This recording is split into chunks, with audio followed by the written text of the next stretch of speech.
2 million, 3 million, 4 million, 4 million, 5 million. 6, 7. Hey there, it's David T. Phung, and we're back with another DTP FSD conversations with each other. And today, I'm in the South Bay area, El Segundo, and I'm with Chris Mendez, also known as 0x Chris on Warpcast.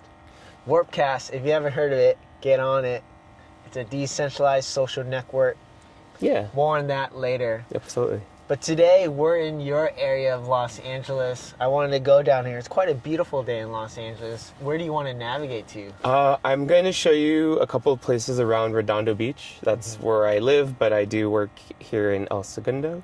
There is a vegan vegetarian place that is called, I'll think of it, Lil Vegerie, that we should try out. And then I'll probably take it to my favorite coffee shop in this area. So I dig it. Cool. Where should we head to first? It's called Lil, Lil, Lil Vegerie on PCH.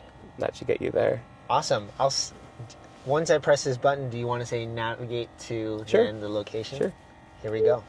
Navigate to Lil Vegerie on PCH. Oh, US that's US vets. vets. I think we want that. Try, here, I'll do a different one.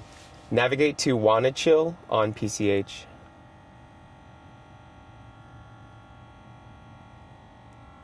Probably that one. That one? That one's it, yep. Awesome. We got 24 minutes there. Here we go. We'll start with FSD as it looks and clears, and we're off and going. So I want to just acknowledge that even getting into the South Bay is about 18 minutes from a freeway. Yeah. Therefore, I know how incredibly long it took for you to get here, and I just want to say thank you for making the trek. It's something that excites me when people come, but they're always taken aback at how far away it is from a freeway. So yeah. There you go. It gets interesting. We have an intervention of block here, so we might have to take over here and U-turn. I think so. Because something is going on, although the sign says no U-turn here. I'm sure they're okay with it, considering. Yeah. Yeah. We'll manually take over here at the moment. This happened yesterday too in Sacramento when I was doing FSD. I didn't realize there was a marathon. Oh, is it going to take you? Let's see that looks good. what it does. Do you think that's the right route to go? Yeah, I think it's fine. Okay.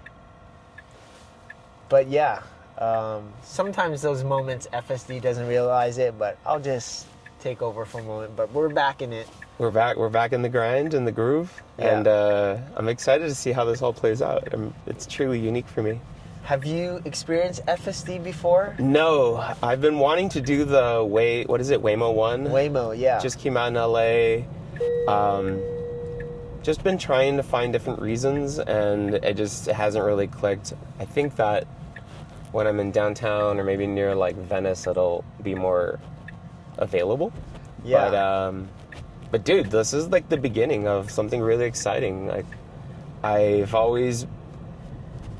personally have not owned my own car since 2015. And it's because it started with a joke and a realization. The joke was, because of Uber, we as like a society are kind of living in the best of times, and that we have this idea of we're all individual kings who have our own horse and carriage that can drive us everywhere. Yeah. And why are we not utilizing that as much as we humanly can? Because that's never happened before, unless of course you were the king of France or whatever. And then the curiosity led to me actually buying an old device called Automatic. Okay. It came out in the year 2011 or 12.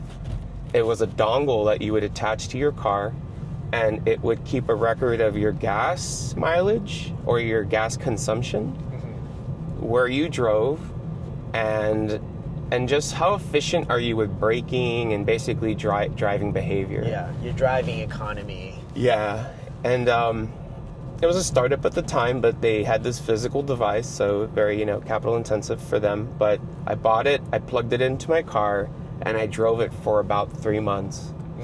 And what I calculated at the time were some epiphanies, but I didn't really make I didn't make a decision, or I didn't make any sort of action. I just sort of was learning this data for a couple years.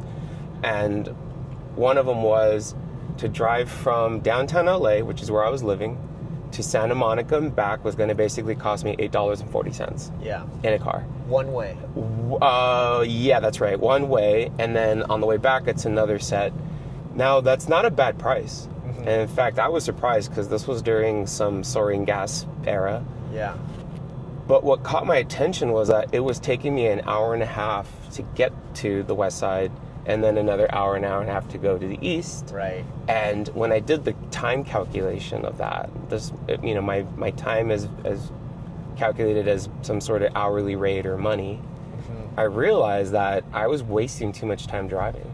Yeah. And I, in fact, could probably improve productivity and just improve my general quality of life if I just stopped driving. Yeah. So I told my fiance at the time, I think it's time I sell this car and just start taking Ubers, because in parallel I was also comparing the prices to go to Uber, and I was like, the car is still cheaper than Uber, but it's more expensive in terms of my time. Right. So I sold that. I was paying $300 a month for a parking spot in downtown LA, so I sub-rented that parking spot as well. And suddenly my world completely changed. Yeah. On top of that, you didn't pay car insurance during that time. That's right. Getting that off your back of whether it's the structure, 2 payments or more a year. Yeah. Then having time to refocus to the call, the meeting, the preparation, the thoughts, talking to your loved ones. Yeah. Having that face-to-face conversation. That's why I started this series, because it's allowing me to have more in-tune conversations with you. This is still FSD supervised. I'm still here to take over if needed. Absolutely. But it's a mental down and load, and what you said was really important. That time, your commute was an hour and a half, that round trip, that's 3 hours. Exactly right. If you did that 5-6 days a week. That was totally normal. That's the part that blows me away, is just 10-15 years ago, it was completely acceptable to buy a house in Moreno Valley or Inland Empire, and then go work in Wilshire District, and then go back every day and commute. And now I just think about how insane that was of an idea. But there are people who still do it. I know that it's pretty common still. If you're living in South Orange County and you're maybe having to work out here, that might still be a commute you do on the 405. Yeah. But with every year, I find that unfathomable for my life. But a lot of things had to change, and I think that, at least from my human experience, I can kind of give you some things I had to radically think differently about. First one was, what do you do with your time, and do you always have to be productive? Because if you're thinking, I'm going to get rid of this car to be productive, then it's a question, well, is the productivity worth it? Yeah. And one thing that sort of kind of materialized out of that is, if I'm doing a long trip, for example, downtown LA to Walnut or to Pomona or any of these areas that are easily an hour and a half outside of where you are, then it's 1,000% worth it. And even if you're spending, $50 to $100 for the ride, this was the barrier for me.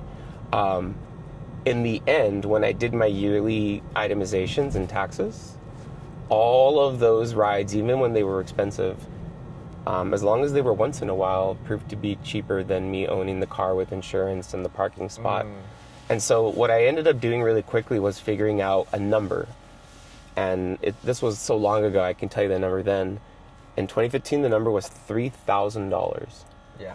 If at any point my Ubers get more expensive than $3,000, I'll flip back to a car. Got it. So there's a metric you're tracking. It's right, because I really needed a way to kind of keep myself grounded and not just be fair-weathered about it. And that dollar amount was my, not my goal, but my upper bound. Because I had already used this automatic dongle to help me understand that I was paying too much for a car anyways. And so that number, I finally broke 3K 2 years ago. Okay. So where are we at now? What's the verdict? Yeah, so I'm going back and forth, and I've talked to family about it. They've just accepted the fact that I may not have a car for a couple more years still. It has become inconvenient because now I'm a dad and I have a child and I gotta be able to take them around, and so that's the biggest reason why. Right. But I've also still have been trying out new things. I've taken my own kid on a bus here in the South Bay. I've done the train with them. I've done Ubers with them as well, and I think there's some value in teaching a kid how to ride a bus. Totally. I think that I feel that. it's not a forgotten art, I mean, especially if you're going to go to Europe. But people do look at you a little differently when you're like, yeah, I took the bus to the mall and it cost $1.50 and maybe it took about 40 minutes longer than it should have, but it was great. It was an experience or a ride. I took the bus to work for 2.5 years when I first moved back to Los Angeles. I came to LA in 2011, but when I moved back in 2017, every day, 720 down Wilshire, Nice. Koreatown to the west side, and I was like, this is interesting. I read a lot of books. I could add that. That's interesting. Curious what you read. Any favorites that you remember? It was a lot of philosophy, but that's when I was obsessed with Dostoevsky and had time to sit down and process it, because the bus ride was 45 minutes an hour plus the wait time around it as well. But I also want to touch on those long commutes. I think you contributed to a piece of technology and transformation that was really powerful for the commuter, especially for this organization named KUSC. Yeah. And you touched on quite pivotal pieces of music software architecture, if I could call that. Yeah. I think you said something on the lines of like the first evolutions of CarPlay and radio and databases. Unpack that a bit. Yeah, so, for context, I mean, just a little bit more about me. I've been in software as the industry, and I've been, I started out as a software engineer or a web developer in the year 2004. And this was when Web 1 was still considered, I guess, Web 1 at the time, and there were these interactive technologies called Flash and Java applets and macro media stuff. all of those yesteryear brand names. But Java too, right? Java, yep, that was in there. And even though I was doing that for work and for a career, interestingly enough, though, my passion has always been in music, and so I got a degree in music industry for my undergrad. And I remember in the year 2004 or 5, I could not find a job to save my life because this thing called Napster, this evil Napster had sort of taken down the industry. Yeah, hacked it, released it. Just add, you're also a musician yourself. I am a musician. You create music. You play music. So what led me to USC in the first place was flamenco guitar. And by the time I did 6 months into it, I realized I was never going to be one of the greats. You just kind of knew, or at least I knew. So I switched into industry because I also really just like business and tech, and recording and sound recording is something I deeply love. So anyways, so I graduated, couldn't get a music industry job, no biggie. Had these fallback skills of just web development. Did that for a couple years until an opportunity at Classical KUSC came up, 91.5 FM. They were realizing that they had started, in the late 90s as the last rated FM station. And thanks to an incredible president and an even more incredible staff of about 40 to 50 people, they had taken it to a point of where it was now the largest not-for-profit classical radio station. Wow. And to do that in the span of 15 years is just remarkable, because you have to remember, nonprofits don't have venture capital. Everything they spend is based on what they earn, and they have to do it, in this case, within the construct of a university. So there's a lot of rules when it comes to brand and how you treat the brand and so forth. So it was very delicately done, but very elegantly completed. And what they were looking for at the time was somebody who had technical skill to build out their first digital department. When I saw the listing, I applied. I emailed the president directly. I even went on Twitter at the time, and this was 2010, and saw that the president of the company was on Twitter, and actually just cold DM'd them. Yeah. But I didn't get a response, so I thought maybe they haven't figured out DM, so let me just @ them as well. And then finally someone from the official Classical KUSC Twitter feed sent me an email saying, we will get back to you. Yeah. No need to keep bothering us on Twitter, basically. Got it. You're at mentioning. Yeah, exactly. Like I had gotten my point across. Did an interview, built a radio app for your desktop computer for the interview to prove that I could actually do real-time streaming. Because I figured if you're going to show up, you better just have something that you can demo that's relevant. Yeah. And I got the job pretty much on the first day of the interview. Yeah. And the thing about it is I didn't understand really what the job was. I thought it was a web development job, but it really wasn't. It was much bigger than that. The vision was, how do we transform a classical radio station into a new media company? And Chris, you're the first employee, and go. Yeah. It was like no rules, no structure, just go, build. And it was the right move. In hindsight, you know, what we needed was building. We need builders, we needed tools, we needed sort of a plan, and you know, that was my first 9 months of KUSC. Yeah. Right around that time, 9 months into the gig, I had completely redesigned the website with a small team of an art director and another developer. And it was just really clear at the time that we need to start building apps, because radio and music are just, they go together like peanut butter and jelly, you know? Yeah. And so what that meant was we were going to tap the live radio station feed, create our own sort of digital version of that stream, broadcast it on the internet, and then build these apps that are a lot more functional and more lifestyle driven than your traditional music app. Yeah. And what I mean by that is, you know, you can open up the app, see pictures of Los Angeles, get the feed of, you know, who's playing, who's the composer, who's the first violinist, all the metadata that you normally don't see in like a traditional radio experience. Yeah, that's what I wanted to unpack it, because you had to build a whole database for that. What was it? I forget what the word you used. Terabytes upon terabytes, or what was? Yeah, so the radio station has tens of thousands of music that has been curated for over 60 years. And in technical terms, what that means is they got terabytes of data, terabytes of uncompressed WAV files.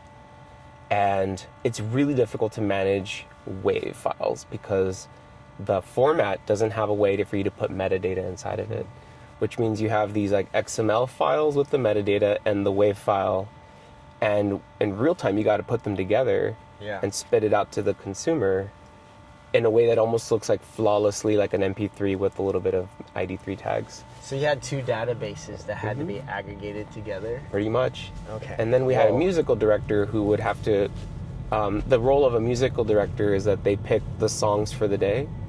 And they get feedback from various DJs. It's not like they do it themselves, but you know, in terms of classical music, the average classical piece is about 9 to 12 minutes long. Yeah. So that means there has to be an average 200 songs curated every single day to play on the radio station.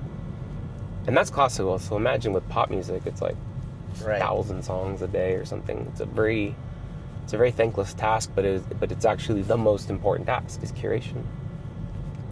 And so I had to kind of work with that musical director to help them understand that the music that they're still curating will end up on the radio app. But then we had to do all this magic to basically bridge the information of the piece with the piece, and do it in a way that's so seamless it just doesn't, you don't even think twice about it, in a format that is pretty archaic, but WAV file has one beautiful quality, which is it can be uncompressed music, so you get really high resolution audio, which is what you need for classical. And I think just in even explaining that one small task, you can already see how I needed to have a music degree, a music industry business degree, a technology software degree. It was like I was using all three so interchangeably that half the time people had no idea what I was talking about, because I was just fluidly going in between all these different contexts, if you will. It was like you're playing in multiple sandboxes at once. Yeah, and it was difficult. It was difficult to communicate, but the passion was there. Yeah. And the drive was there, and the team that I had sort of assembled over time, we were all committed to the cause, which is, this is 400 years worth of the greatest music ever made by humanity. If we can't extend this into the next frontier, then we're not doing the right service, you know? We're not doing the right things. It won't reach a new audience. It won't reach the current audience that wants it in their car or computer. And bringing it back to sort of the car experience, or just, listening music in the car. One of the main reasons why people listen to 91.5 is to chill out their road rage. And their road rage usually stems from the fact that they're driving and people are getting cut off, and all of this anxiety is adding up to anger, and this anger is pent up, and who knows what split-second mistake you can make because you're just so emotional. Yeah. And so our whole thing is, look, you turn on 91.5 at 5 p.m. and you're going to feel so serene. Yeah. It won't even matter. It won't even matter what's happening around you, because the music is going to take you and keep you calm. I haven't thought about that, because I tend to put KUSC when I commuted for an hour and a half on around that time between 4:30 and 6 when I was on the road. Whoa, that was intentionally done. It was the team. And that goes back to the music director and just the programming. They've thought of classical music as a way to complement, supplement, maybe enhance your life, your daily life experience. And so, for example, if you're feeling a little creative at 1 a.m., there's some really weird stuff at 1 a.m. Maybe some 20th century avant-garde, or some Philip Glass that's just minimalism that you can't play at 4 p.m. because people are like, I just can't handle the repetition. In the morning time, people want the function of morning for most people is to kind of get up, feel snappy, get going, go to work, get dressed.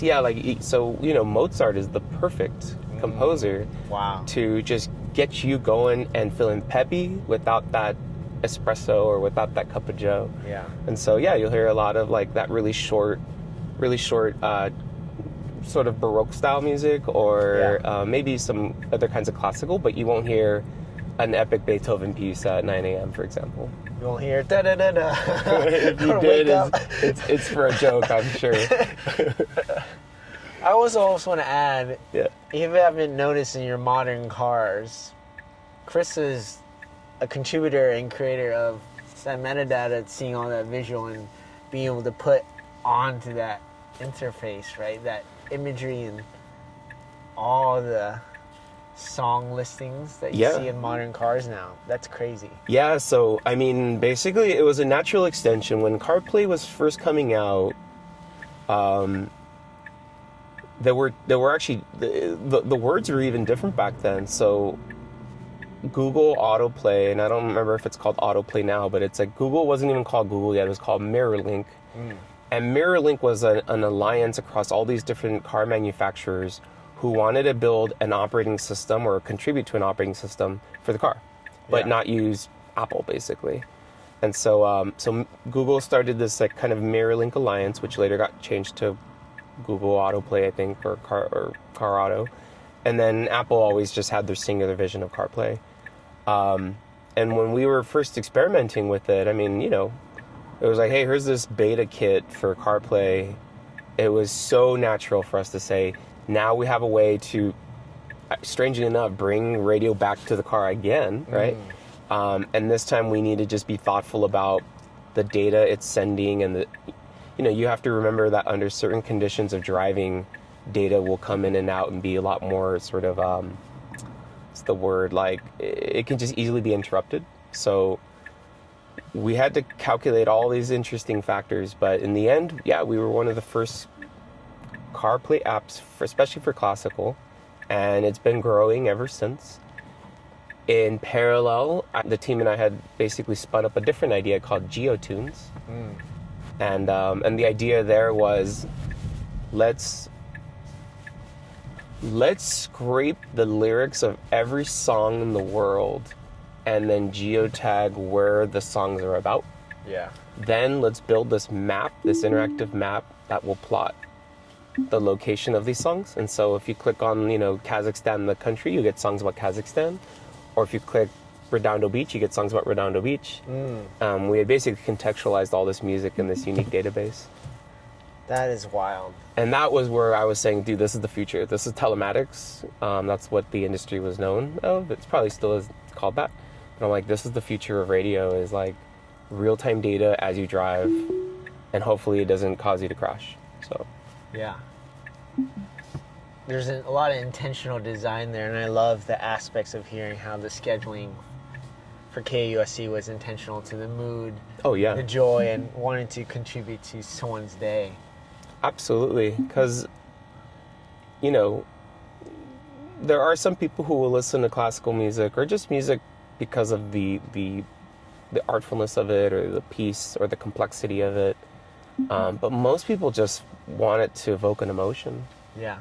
And we kind of, programming's always changing, so they're always thinking of it in a very fluid way, but we're always thinking, how can this sort of set of content sort of help with those emotions? Can it calm you down? Can it get you excited?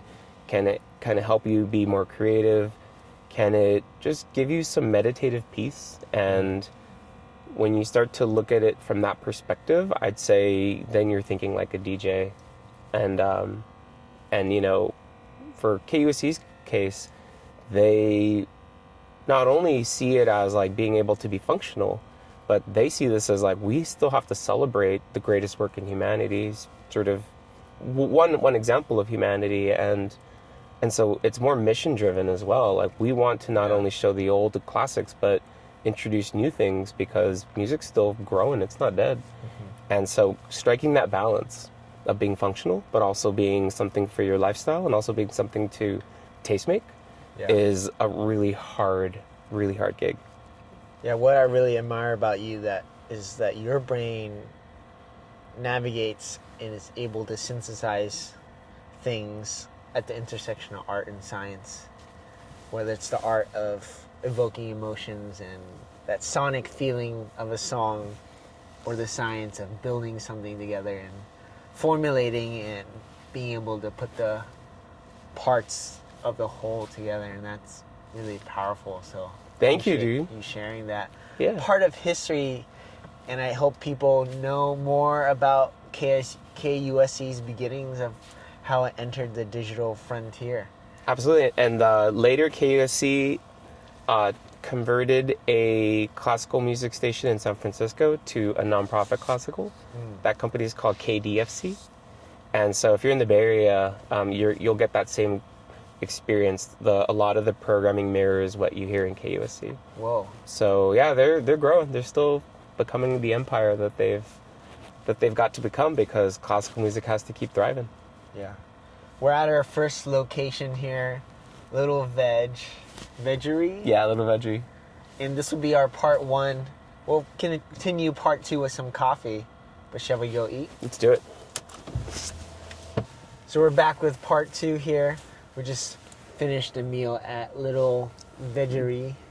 Yep, and next we're going to go to a South Bay favorite called High Five. Awesome. It's my favorite coffee shop around here. Navigate to Hi-Fi. Is that it? The Catalina one. Awesome. Yeah, it's pretty close. And we'll continue the conversation here with part two, and let's see if FSD will navigate out of this parking lot, or it'll need a little nudge. It's doing something. It's moving here.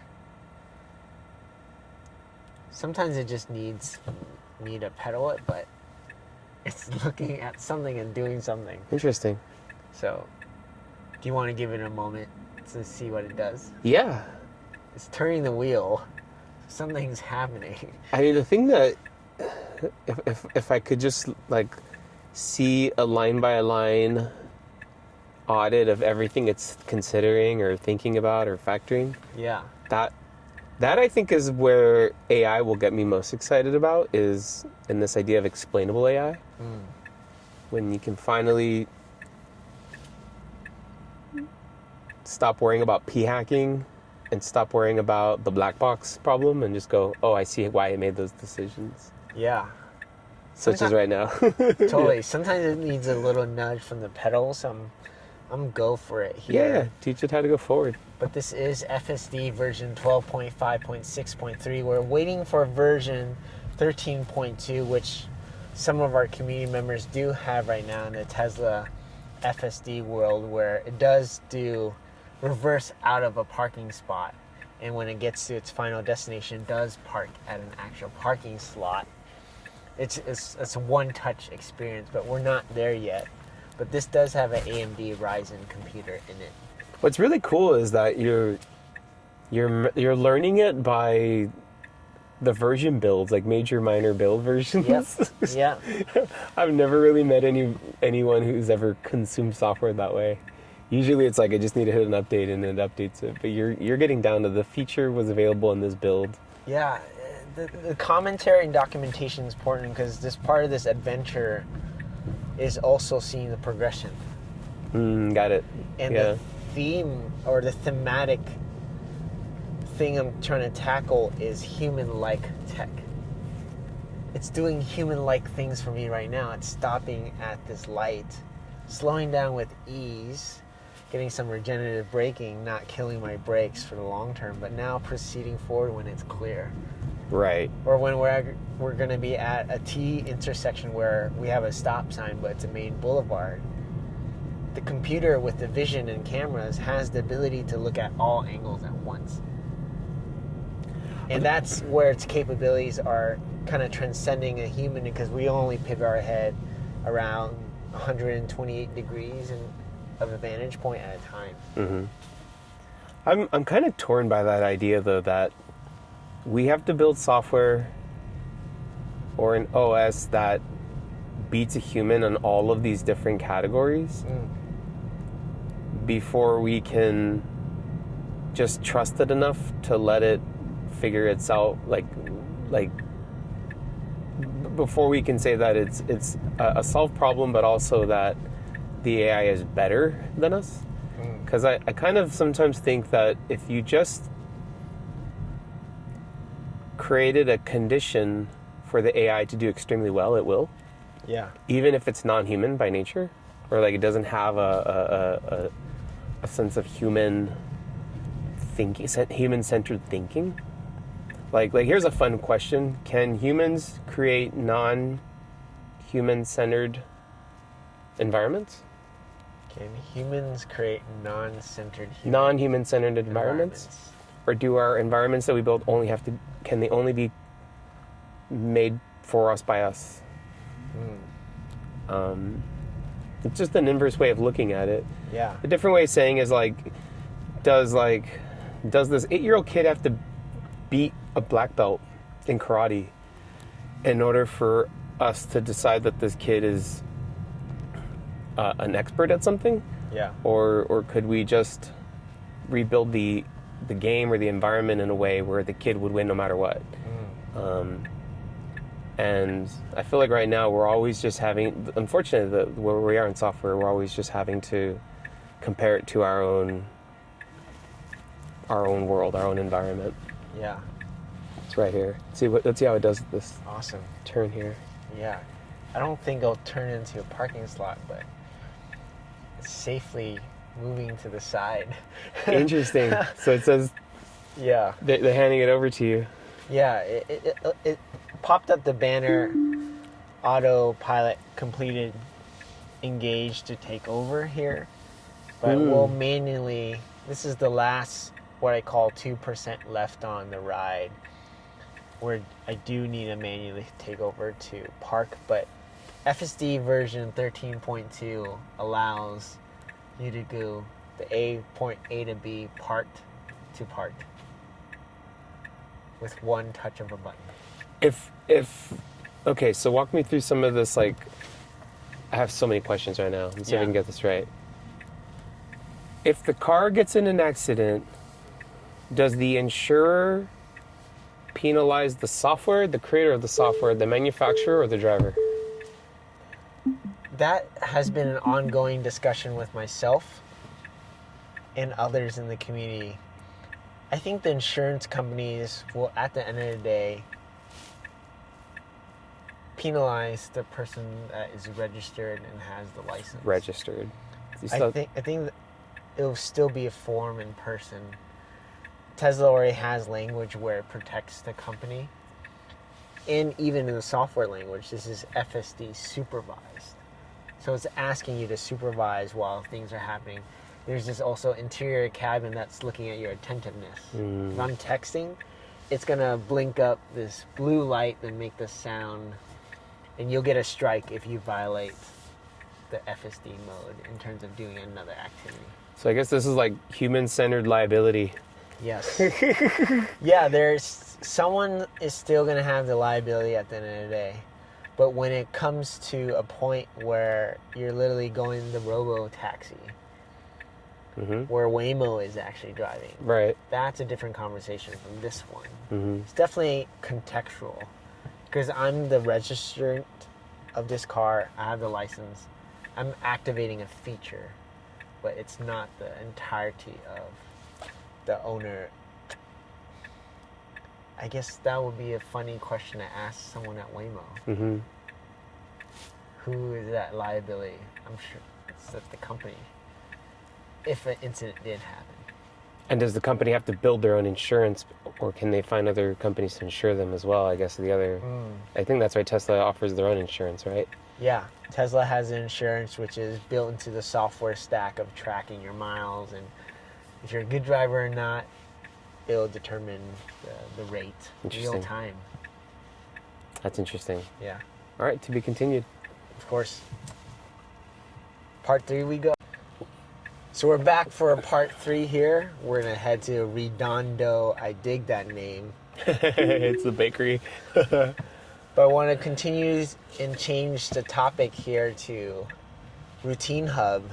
I remember you told me about this at East Denver this year, and that focus and wanting to empower people with tools specifically related to code and developers around the world. Could you unpack that a bit, and what's the premise and mission?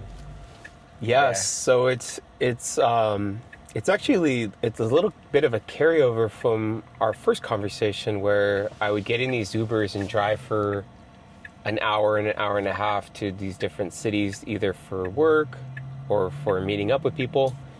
And I found that I was fully capable of coding and writing software while in the backseat of an Uber. And I just started doing it long enough that I finally just got into this flow state where I could do it and actually make meaningful work, or complete meaningful work. But then little by little, the inconvenience of having to bust out your laptop and like hook it up to your cell phone so that you can get some internet, and all of that stuff just got really complicated. And so I had always been looking for a way of being able to do some light SSH and Telnet and SFTP from my mobile phone. And that usually means you need a command line or some sort of tool. One thing led to another, and I finally started discovering Apple Shortcuts, a product that everyone has on their iPhone, but maybe they just don't use it all that much. And what blew my mind away was that you could write a tiny little macro, and a macro, to be specific, is like a tiny little piece of software that can maybe do 1 or 2 functions. And macros have always been around since the 1960s or 1950s, even when computers were first born. But they're not full-blown applications. They can just do tiny tasks. And using, in Apple has a long history of this type of macro development. They have something called AppleScript, which was a language for scripting. And then they later did something called Automator, which was meant to automate your work. And then they, in 2013-14, bought a company called Workflows and that later became the beginning of Apple Shortcuts. What made Apple Shortcuts unique from Automator and from AppleScript was that there was a visual editor where you could write code doing drag and drop. Since I have a young boy and I've been teaching him Scratch, which is it's like basically a language and a coding tool, a visual coding tool for kids, created by a department at MIT. Whoa. I kind of saw that this idea of visual coding could be a reality. And not only could it be something that we could really continue working on, but it didn't have to be for kids. It could be for adults. Yeah. What does visual coding mean? Like you're creating a painting? Yeah, the interface is basically any kind of interface where you have these Lego blocks that can be connected to each other, and your software will basically look like a series of different Lego blocks stacked on top of each other. A Lego block could represent, for example, an if-else statement, where you say, under this condition, do this, under this other condition, do that. But the actual piece of code will look like a block, and you drag it onto this canvas. Then you say, in this condition, I want you to like maybe run this function. So the function block would be something you put in, and if it doesn't meet a condition, you want it to do something else, you do another function. You could put another function block. And so really visually what it looks like is just Lego blocks stacking. But underneath the hood, it's actually you're writing just code. Just it's done in a way that looks like it's drag and drop. Ah, I see. It's a little it's foreign if you've never done any code in it at all. But I found it to be easy once you kind of take the time to figure out some of the basics. And in my particular case, I was finishing an MBA and I needed to make these calculators to do these like really sophisticated Excel spreadsheet calculations. I was doing something like a cash flow analysis or a discounted cash flow analysis, or I was doing a valuation, and I just needed to do quick math, but I wasn't capable of doing it in my mind. I'm just not that kind of person. So for me, being able to create this little piece of software that basically was like an algorithm, I could plug in some numbers, hit calculate, and it would spit out a number, was better than me building a full calculator app. And yet it was something that was scriptable and automatable, and I could share it. Yeah. And so as I started to do, as I realized I could do this, I had this power now from my phone, I started looking around at other websites to see if other people had created these shortcuts and they were sharing them. And I found RoutineHub.co, which was this website where you had just the general user community making these shortcuts and sharing them with each other. Yeah. And what year was this? This was around 2021 is when I discovered it. And then as I started to learn more about the website or the platform through this blog, it was clear that the original author was interested in selling it. And so I went on LinkedIn and found him, basically said, I'm interested in buying your site. Did the complete deal on LinkedIn Messenger. Wow. No IRL meeting. Never met the person in real life. I went to my friend who's a lawyer and I just said, dude, I need you to help me draft up this digital rights purchase. And he was like, cool, well, do you want to meet the guy on Zoom? And I'm like, I've never spoken to the person on Zoom. We're going to just draft it up and then I'm going to send over the doc over LinkedIn. And he was like, he looked at me and he was like, you've asked me to do weirder things, man, but this one's up there for sure. Yeah. And so we went back and forth on LinkedIn for like 3 or 4 months. And it was very casual, nothing too stressful. I did my due diligence. And then by July of 2022, I had become the owner of RoutineHub.co. Yeah. And you owned his GitHub repository. Was there a GitHub repository to see? Yeah, the trademark, GitHub,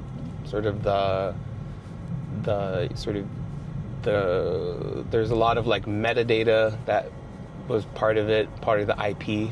In summary, just the IP of it all. Right. But then that also included some of the sort of the headaches, right? Like the technology server costs and all of those things. So upon day one, I was suddenly paying money to keep the thing floating, and at the same time having to learn how to manage a community. There was a pretty strong community of developers who had already been participating on the Discord.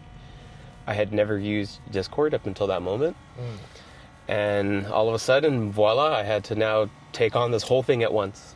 And it was hard. It was really a unique sort of experience. I'm reminded, or I empathize for people like Musk, who just took over Twitter and had to completely flip the thing. Yeah. It's not what you expect. It's harder than it looks. It's painful in a lot of different ways. And the community, if you've done things right, the community won't rejoice. They'll just stay silent. And if you've done something wrong, the community will be yelling at you nonstop. Yep. It's kind of thankless in that regard. On all fronts. On all fronts, but for me, it was like that was the thing I had to really adjust to. Was just I have this real-time feedback loop. Luckily, I knew that this was something that I would have considered like a growth opportunity for me. And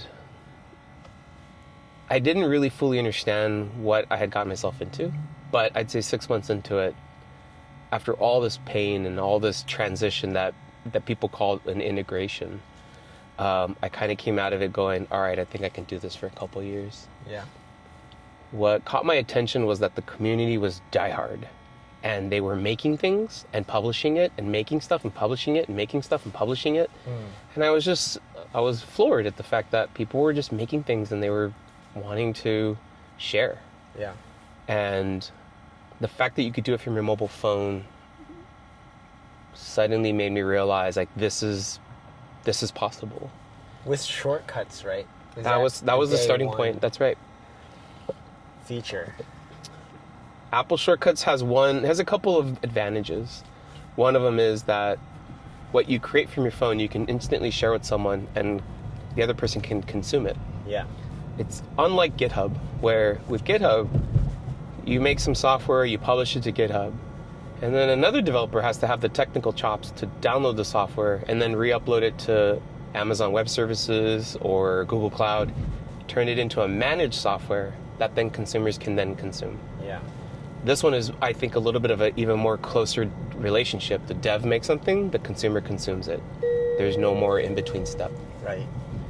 In parallel, it's got a little bit of like a App Store feel to it where people can visit the site, read about it, click download and consume it, and then you're done.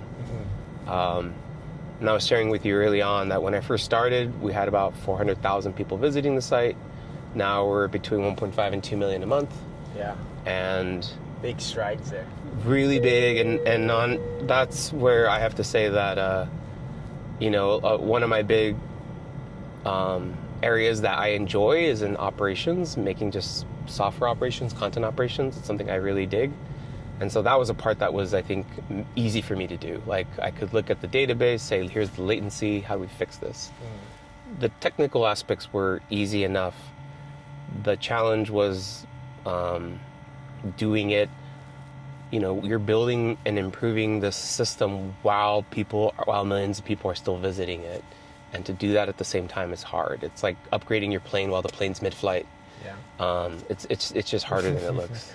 Upgrading a plane mid-flight. Yeah, it's kind of what it looked like. And sometimes the plane crashed, sometimes the site crashed, and sometimes I just apologized. Yeah.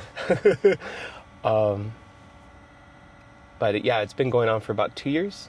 And I'm finally getting to a stage now where I can kind of achieve my mission with this project, which is to help developers get paid. Yeah. So we're around the world. Around the world, that's right. It's a worldwide product. Half of our devs are in the United States, another quarter are in Latin America, and then India, Africa, and just other parts of the world that are emerging. And it really is a worldwide collaboration. Yeah. It's also fascinating, interesting that it is mobile interface you interact with and code on, because that's majority of the world is mobilized that way and connected to the world that way. We all don't have laptops everywhere in the world, but That's a medium that's interesting to tackle and figure out. Yeah, I mean, so my vision my outlook is that, Twitter solved user-generated text. Instagram solved user-generated photos. YouTube, Vimeo, maybe even TikTok solved user-generated videos. I'm working on user-generated software.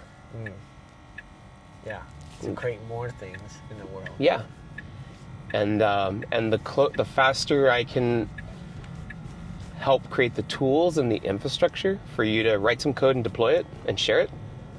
To me, I think that'll be my highest form of excitement. Yeah. But then my highest form of success is someone can earn money from their creations. Right. And that's the part where I'm not trying to shoehorn a business model. I want to have it baked have one baked in from the start. It's also tackling two things of value and productivity. Productivity and being able to create faster and more and empower people to create. But also, hey, if that person brings a service and value that people find useful, they deserve to get paid. Absolutely. I mean, that's where I'm adamant that open source has done so much good for the world, but the people who have been writing open source have not been fairly paid.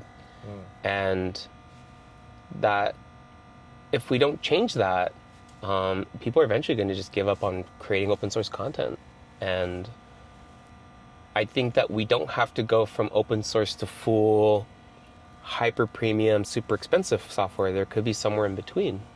But that spectrum doesn't exist because there haven't been the right combination of payments solved and an audience who's willing to just make something and not charge $500, maybe just charge $25. And I'm not so interested in the price. I'm just interested in giving people around the world an option to create something and earn from it. It's also an interesting proposition because I believe as the world gets more digital, people are building more products and services, we're going to need a lot of builders that could build niche things or certain things as well. So this whole economy needs to be vast and expansive, and you need to empower people with the tools so they could get going and get started. I'll give you a great example of that. So there was this one developer who was like, hey, if you guys have an Apple iPhone, there's a way to take a photo that's called a live photo. But when you try to take a live photo and distribute that on the internet, it really falls apart. You can only either upload the photo, the single still, right, or maybe convert it to a video or something. GIF at best. So this one developer basically wrote a little shortcut that you put the image in and it converts it into these GIFs or GIFs. And then you can publish it. And it was like, wow, what an amazing little thing that saved me so much time. And I could do it all from my phone. I just downloaded it from the site and we're done. That was a great time hack. There was another scenario where I needed to back up some of my, I have music and I perform, and I wanted to back up a video that was available on Instagram. Good luck trying to download your own content, your own videos from Instagram on your phone. It's not possible, but I found a shortcut called our downloader, and you could do it like that. Yep. And I became a believer that these tiny little products are snappy, fun, and easy, and we should have more of them. What I needed RoutineHub to teach me, though, is that the makers behind these things, and they spend 20, 30, 40 hours making this stuff so that it feels snappy, that it feels easy to use or clean. And that's where my empathy really started to grow, because I had never considered that this one little function could be so complicated to make so that it could be so universally used. Yeah, taking care of your customers. I believe that's one of the ethos that Bezos had at Amazon as well, in terms of satisfying the customer, fulfilling them, because that's your user base, and creating that flywheel so it all works together. That's why there's so much investment on the back end to help the front end and create that flywheel go. Yeah, I mean, I was at Amazon. I completely believe in this idea of, customers are your first top of mind, top of the line people you should be serving. I completely believe that. What I found in my journey later was that I like this area that I call infrastructure product management, infra product management. It just means that there's all this invisible tech stuff happening, the pipes. There's all this stuff that people don't see above surface, but that can't, like the internet won't function or a website won't function without it. And so I've been playing in that space for a couple years now, and with RoutineHub, that's kind of how I see myself is the developers within the community, they're the true product managers, and they're demonstrating their work, showing it off, and getting analytics to see their performance. But underneath the hood, I'm this infra product manager, just managing and helping keep the site going, keep the lights on, keep all the code going smoothly so that they can build on top. And the more I do it, the more I realize I have to kind of now pull myself out of that sort of dimension and become more front-facing and sort of lead. But it's taken a while for me to get to that stage because, as I mentioned to you, when the site was first purchased, it was in a very low-performing state. So I had to just dive in deep and start coding everything from the ground up. Yeah. I think every founder and creator or CEO gets their hands deep into the weeds of it early on and does everything too, but especially building the ground foundational pieces of the company. That's key. Yeah, I mean, the first project was like documenting everything. And then I think it actually was just about 3 months ago, the team and I, we had actually realized we had rewritten the entire application. Like we'd rewritten the entire site. It was a pretty small site to begin with, maybe like 10,000 lines of code. Now it's 2-3 times larger than that, but there's something really comforting in going, I now know every piece of this thing. I know where the skeletons are. Yeah. And there's a satisfaction that I still get from that kind of stuff. Yeah. Before we get into our full self-driving adventure and reactions of the day, this was your first experience, right? Yeah. I have one more question on the basis of, if you owned all the billboards in Los Angeles, what would your one word be?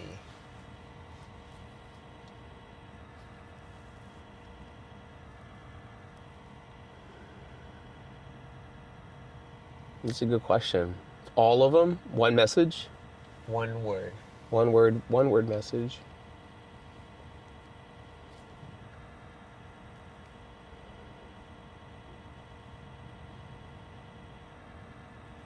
You got me stumped on this one.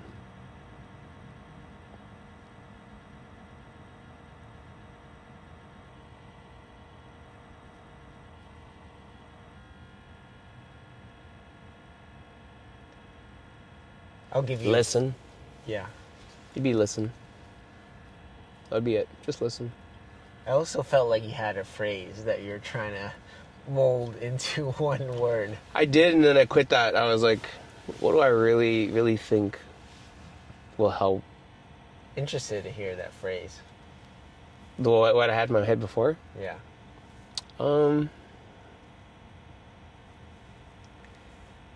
Just, it was going to be something like share your sage or share your love.